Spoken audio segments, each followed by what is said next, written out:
वाचले तेव्हा मला कळालं, स्थळ, काळ आणि देश भाषांच्या सीमा ओलांडून मार्गदर्शक विचार सर्वव्यापी आणि श्वासात असतात.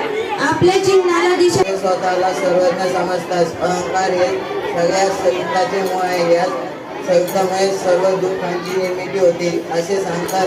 कोणता हिंसा केल्याशिवाय आपण स्वाशीर होऊ शकत नाही. प्रेरणा देणारी घटना वाचल्यावर मोकळी झाल्यासारखे वाटते आणि असाच वाच मला झाला. मला यातून अशी